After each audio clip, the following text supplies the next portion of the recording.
Section 1 Introduction. In this introduction, we delve into the fascinating world of generative models, which are capable of creating unique, high-quality synthetic images. These images, while novel, owe their existence to the extensive training sets used by the models. It's quite astonishing, and not fully understood, how these models can combine elements, styles, and attributes from various training images to create a completely new scene. The relationship between the training data and the output of the generative model is becoming increasingly important to understand, not only for scientific advancement but also for practical and legal reasons. This is due to copyright and ownership issues related to the training images. It's widely accepted that not all training images contribute equally to the final synthetic image. This leads us to a crucial question. Can we pinpoint the subset of training images that have the most significant impact on a particular network output? This is a challenging problem in machine learning, even for image classifiers. Several approaches have been proposed, such as influence functions in training and analyzing multiple models on random subsets. However, these methods are hard to scale, especially considering the billions of images and parameters that constitute modern generative models. One potential solution is to use image retrieval in a predefined feature space. The idea is that synthetic images that closely resemble a specific training image are likely to have been influenced by it. But this approach has its limitations, as the feature space, like CLIP, may not be ideally suited for the attribution problem. A significant hurdle is obtaining ground truth attribution data. Currently, there's no method to identify the exact set of training images that influenced a synthetic image. One possible strategy is to see if removing certain images during training affects the model's output. This method has been explored for classifiers, but it's computationally impractical for generation due to the resources required to train even a single model. Our work offers a feasible solution to establish ground truth attribution. We use a pre-trained generative model and tune it towards a new example image using customization methods. This allows us to create synthetic images that are computationally influenced by the example image. While the synthetic images are not solely influenced by the example, it provides a useful, albeit noisy, ground truth. We've created a large dataset of pairs of example and synthetic images using custom diffusion. We use both example objects and styles. A robust attribution algorithm should be able to choose the example image over most other random training images. We use this dataset to evaluate potential retrieval feature spaces and to fine-tune these spaces for the attribution problem through a contrastive learning procedure. We can also estimate the likelihood of a candidate image being the example image by applying a thresholded softmax over the retrieval score. This allows us to rank and obtain a set of soft attribution scores, assessing the influence of multiple candidate training images. We've found that our method is applicable even when tuning on larger sets, suggesting its potential for the broader, more challenging data attribution problem. In summary, our contributions are threefold. 1. We've developed an efficient method for generating a dataset of synthetic images paired with their influencing example images. 2. We've used this dataset to evaluate and improve feature spaces for the attribution problem. 3. We've devised a way to softly assess influence scores over the training image dataset. We've made our code, model, and dataset publicly available. Section Summary. The section introduces the challenge of understanding how generative models compose objects, styles, and attributes from training images into coherent novel scenes. It highlights the need to identify the subset of training images that are most responsible for a given synthesized output image. The authors propose an efficient method for generating a dataset of synthesized images paired with ground truth exemplar images that influence them, and leverage this dataset to evaluate and improve candidate image retrieval feature spaces for visual data attribution. Section 2 Related Work. We're going to discuss some related work in the field of deep generative models, model attribution, influence estimation in discriminative models, replication detection, and representation learning. Deep generative models are designed to learn a distribution from a given training set. Recently, diffusion models have become the go-to method for generating images. Adapting these models for text-to-image synthesis has led to the creation of high-quality and diverse models like Imagine and DALLC-DOTE2. These models are particularly useful for image editing. We're particularly interested in algorithms that can quickly adapt a pre-trained model to a new example or concept. While our method can be applied to all types of models, we're focusing on the open-source Stable Diffusion model because we have direct access to it. Model attribution is another area of interest. This involves identifying the model that a synthetic image came from or can represent. From there, the goal is to identify what images are in the model's training set, a process known as membership inference. This is an ongoing area of research for both discriminative and generative models. In our work, we're assuming that the origin of a synthetic image is known and we're trying to attribute the specific training data elements that made it possible. Influence estimation in discriminative models is another related field. This involves explaining how each training point affects a model's output. Ko and Liang have done significant work in this area, estimating the influence of increasing or decreasing the weight of a point on the objective function. This requires creating a Hessian the size of the parameters, and later work seeks to make the problem more manageable. Several works aim to measure the Shapley value of data points, a concept from economics and game theory. This is the average expected marginal contribution of one player after all possible combinations have been considered. For example, Feldman and Zhang train on random subsets, assessing a training point by computing the objective score of models with and without the point. Pruthi and others explore tracing the loss function as the model sees each training sample, suggesting that decreases in training objective on a test point explains the causal effect of a given training point. These works focus on discriminative models, whereas we work with generative ones. Training large generative models even once is prohibitively expensive, let alone the many times required to estimate the value of each training point. Our method is inspired by these previous works, aiming to overcome the fundamental difficulties in translating them into the space of large generative models. Instead of analyzing training influences after the fact, which is currently intractable, our key idea is to simulate ground truth directly by adding exemplar influences. Replication detection is a special case where training images have a significant influence if a synthesized image is a copy. Even in human-created art, common patterns can be reused. As exact bitwise matches are unlikely to occur and the space of synthesized and training images is large, several works aim to efficiently mine for approximate matches. In such special cases, influence is near 100% for a single training image. Our work aims to assess the influence over the whole training set in general cases even when the synthesized image is not a direct copy. Advances in self-supervised learning have produced strong representations, learned from large-scale data with weak or no supervision. These advancements have produced feature representations that are useful for downstream recognition tasks. We study if such candidate image representations are suited for the problem of attribution and improve them by using contrastive learning on our data. Section summary. Deep generative models, such as diffusion models, have been successful in generating high-quality images and have been adapted for text-to-image synthesis. Model attribution, which aims to identify the model that generated a synthetic image, is an open problem. Influence estimation in discriminative models has explored how each training point affects a model's output, but this approach is not feasible for large generative models. Our method is inspired by previous works and aims to overcome the challenges of analyzing training influences in large generative models by simulating ground truth through the addition of exemplar influences. Additionally, our work explores the use of self-supervised learning and contrastive learning to improve image representations for attribution. Section 3. Creating an attribution dataset. We're taking the initial steps to establish, assess, and learn data attribution for large-scale generative models. Imagine we have a dataset, which we'll call D, that contains images and corresponding text. The goal of the generative model training process is to train a generator, let's call it G, that can take a random input and the corresponding text and generate an image. This random input is drawn from a normal distribution with mean zero and identity covariance matrix, and the generated image is drawn from the distribution conditioned on the text.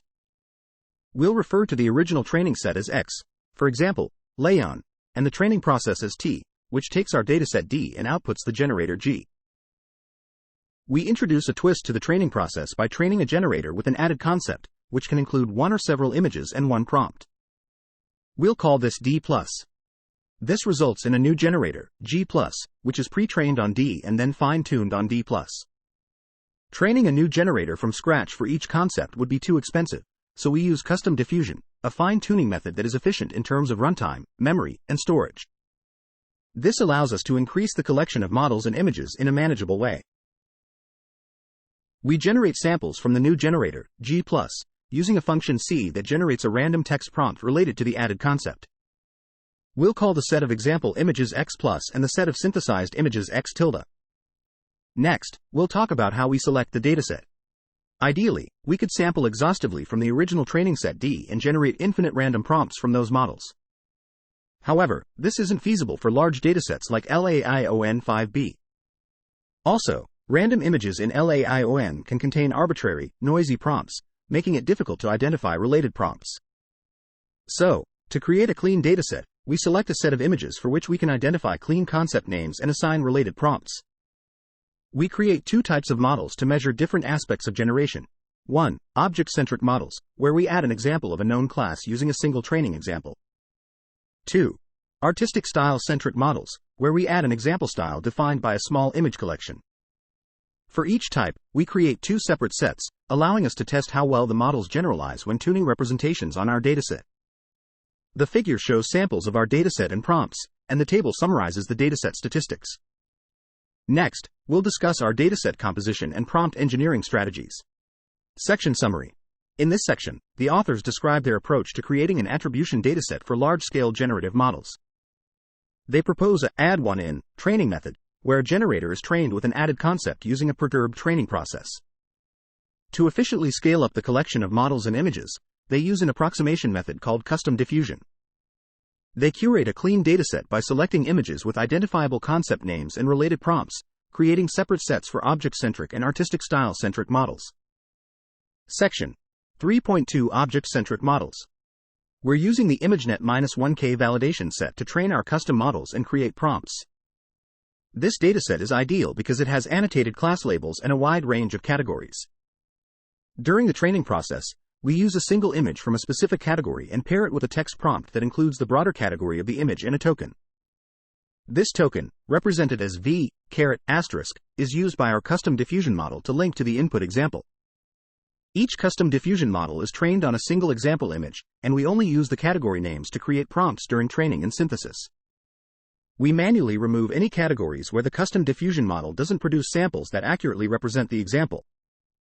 As shown in the first row of our table, we've chosen 6,930 images from 693 ImageNet classes, 10 images per class, where our custom models have accurately generated the inserted concept. We've created two sets from these images. The first set, called Scene Classes, contains 5,930 images from 593 classes. These images are split into training, 80%, validation, 10%, and testing, 10%, sets. The training and validation sets can be used later to fine-tune attribution models. The second set, Unseen Classes, is designed for out-of-distribution testing. We've excluded the classes from ImageNet 100, each containing 10 instance models, resulting in a total of 1,000 models. To generate images related to the inserted concept, we use our fine-tuned models, represented as G+. We use two methods to generate the inserted concept in a variety of scenarios. First, we ask ChatGPT for prompts that include the object instance. These prompts generate the object in different poses, locations, or actions. For example, the v***, cat groomed itself meticulously. This method produces a wide range of prompts that would be challenging to manually create for hundreds of classes. However, these prompts tend to maintain the same photorealistic appearance, while text-to-image models can also generate concepts in different stylized appearances. So, we also generate prompts that depict the object in different mediums, like a watercolor painting of v***, cat, a tattoo of v***, cat, or a digital art of v***, cat. For each model, we have between 12 and 60 prompts, with 3 to 4 samples per prompt, resulting in 80 to 220 synthesized images per model. In total, we've generated over 1 million training images and 47,440 and 80,000 images for in-distribution and out-of-distribution testing, respectively. We use different prompts for the out-of-distribution test set. Section Summary. In this section, the authors describe their methodology for training object-centric models using the ImageNet-1K dataset. They use a single image of a given category and train with a text prompt to associate it with the input exemplar. They manually remove categories where the model does not generate faithful samples. They create two sets of images, one with scene classes and another with unseen classes for out-of-distribution testing. They generate diverse prompts using ChatGPT and procedurally generate prompts for different mediums. In total, they generate over 1 million training images and use separate prompts for the out-of-distribution test set. Section 3.3 Artistic Style Models. We're training artistic style models using images from two main sources. The first is the Behance Artistic Media Fine-Grained Dataset, or BAM-FG, which is a collection of images from Behance that have been confirmed to share a similar style, as grouped by users. We specifically choose the subset of BAM-FG that has the highest agreement among users. The second source is Archive, a website that hosts collections of paintings by renowned artists like Cézanne, Botero, and Millet. We train each model using images that either share the same style or are by the same artist. We use the text prompt, a picture in the style of V-star art. In total, we've gathered 11,107 models from BAM-FG and 255 models from Archive. On average, each model is fine-tuned on 7.35 images from BAM-FG and 12.1 images from Archive. We divide the BAM-FG models into 10,607 for training, 250 for validation, and 250 for testing. All 255 models from Archive are used for testing. Our goal is to generate synthetic images that exhibit a high degree of diversity in terms of style. To achieve this, we use ChatGPT to generate 50 painting captions and create prompts like, "The magic of the forest" in the style of V-star art. To ensure a variety of objects, we specify 40 different objects, such as flowers and rivers, and create prompts like, "A picture of an object in the style of V-star art" for BAM-FG or "A painting" for Archive models. For testing, we set aside 10 prompts from each prompting scheme and use the rest for training and validation. Since Archive is from a different data source, and these prompts are distinctly set aside, this serves as an out-of-distribution test set when training on the BAM-FG data. In practice, we use a subset of training prompts for validation. In summary, we've generated over 1 million images from 7,000 object-centric models and nearly 3 million images from over 11,000 artistic style models. We've divided these into out-of-distribution test sets, using different data sources and held out prompts. We've also manually selected plausible ChatGPT-generated prompts during data curation. We provide example ChatGPT queries, a list of our prompts, and more detailed dataset statistics in the appendix. Next, we'll evaluate different feature spaces and then improve the features for attribution. Section Summary. To train artistic style models, we use images from two sources: BAM-FG dataset, which consists of images from Behance grouped by style, and Archive, a collection of paintings by famous artists. We train each model on images of the same style or by the same artist, using specific text prompts.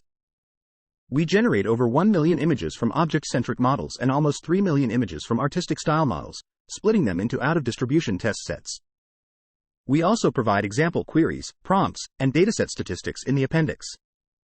Section 4. Evaluating and training for attribution.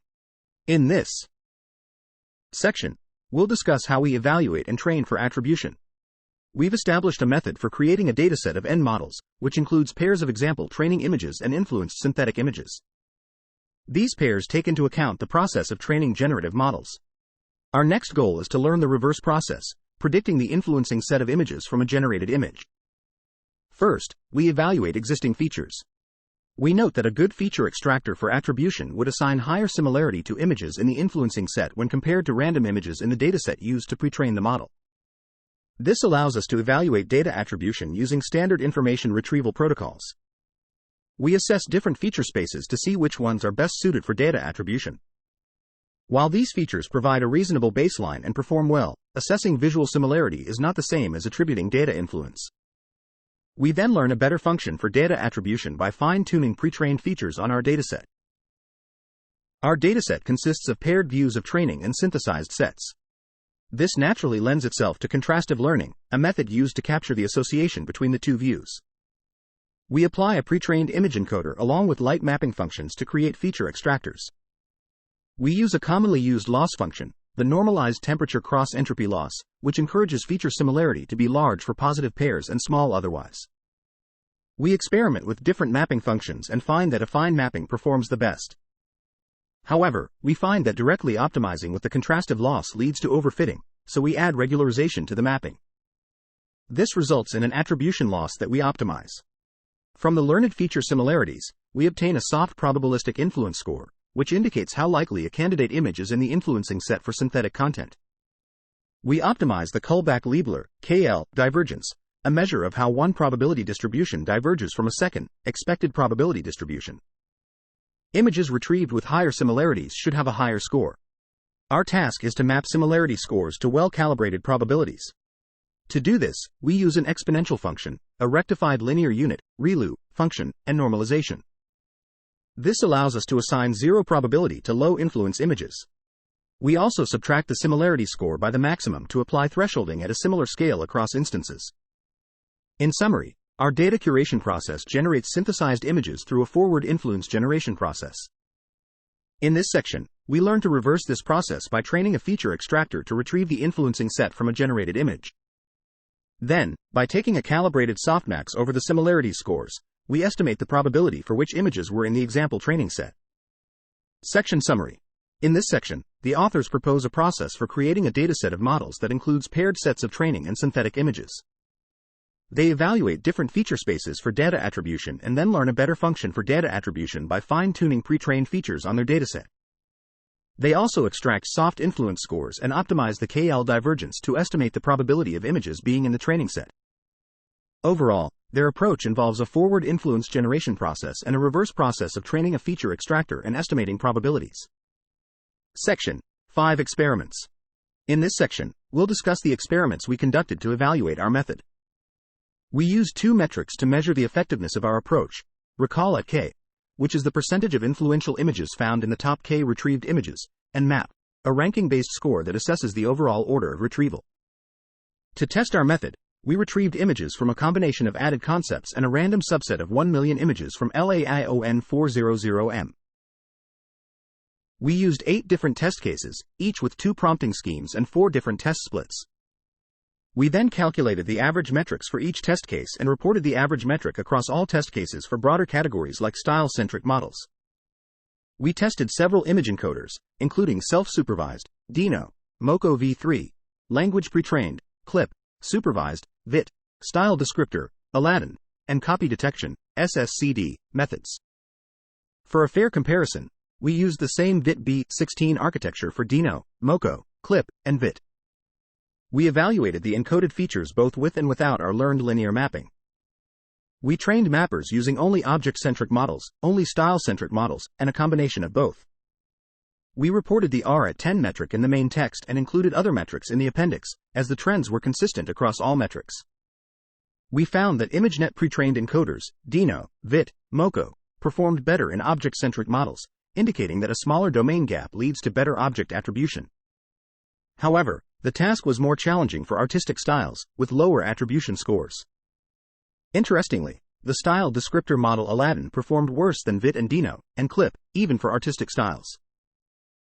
Next, we evaluated how well training on object-centric and/or artistic style variants of our data performs. We found that specializing in one aspect usually leads to stronger performance on that axis, but also usually leads to performance on the other axis. Combining the two leads to consistent gains in both. We also studied the performance when testing on different types of prompts. For object-centric models, attribution works well overall for GPT-prompted images, whereas it is more challenging to attribute media-prompted images which induce stylistic variations. However, fine-tuning improves the pre-trained features across categories, indicating learning on our dataset is a step toward better attribution in these settings. We compared performance between in-domain and out-of-domain test cases and found that learning on our dataset consistently improves in both cases. This suggests that our learned attribution can generalize to different domains. We also conducted ablation studies to report the effect of different mapping functions, regularization, and augmentation strategies for fine-tuning. We found that regularization alleviates overfitting, linear mapping works the best, and augmentation strength has a minor effect on performance. We calculated the soft influence score and found that calibrating the temperature of the softmax is necessary. After calibration, related concepts obtain significantly higher influence scores. Finally, we evaluated and learned attribution from Add1 in customized models and found that our method can retrieve the ground truth fine-tuning MSCOCO images from LAION images. However, when there are more images, the correlation with our benchmark performance is less prominent. This suggests a gap remains between attributing exemplar models and assessing general attribution. We also applied our fine-tuned features to attribute stable diffusion images, collected from Diffusion-DB. Our fine-tuned features assign high attribution scores to related concepts. Section Summary. The authors conducted experiments to evaluate their attribution method using two metrics, recall at K and map. They tested various image encoders, including self-supervised, language pre-trained, supervised, style descriptor, and copy detection methods. They found that ImageNet pre-trained encoders performed better for object-centric models, while pre-trained models performed well above chance for artistic styles. Fine-tuning models on both object-centric and artistic style variants led to consistent gains in performance. Different types of prompts and out-of-domain test cases were also evaluated, and the authors found that their learned attribution generalized well. Ablation studies were conducted to analyze the effect of different mapping functions, regularization, and augmentation strategies. The authors also explored general data attribution and found that their method extrapolated well to a more general setting. Finally, qualitative results on stable diffusion images demonstrated the effectiveness of their fine-tuned features in attributing related concepts. Section 6: Discussion and Limitations. In our Discussion and Limitations section, we delve into the impact and challenges of our work on large visual generative models. These models have not only sparked public interest but have also led to the creation of new businesses, products, and ecosystems. The process of sourcing training images has raised significant social and economic concerns. Our method, which fairly attributes the training images, opens up opportunities for creators to be incentivized and rewarded for their data contributions. While there have been promising initial efforts to address data attribution, our work complements these by developing benchmarks. These benchmarks are a step towards understanding the training process and validating future attribution methods. However, our method does have its limitations. For instance, while we analyze complete images, attributing parts of an image remains a challenge. Customizing models on arbitrary images, such as those on LAION with unusual text prompts, is also difficult. Furthermore, images used during pre-training, not just the exemplar, can influence the model, leading to label noise. Despite this, our dataset is valuable for aggregate attribution because customization ensures the exemplar's influence is increased. Our training for attribution through customization does not perfectly align with the ultimate goal of attribution for large-scale training. This is due to factors like the distribution of exemplar images and selected prompts.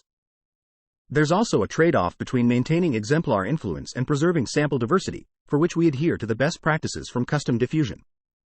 While there are many challenges left to tackle in data attribution, we believe our work provides a significant first step towards benchmarking and understanding this field. We would like to express our gratitude to Aaron Hertzman for his insightful feedback on an earlier draft of our work.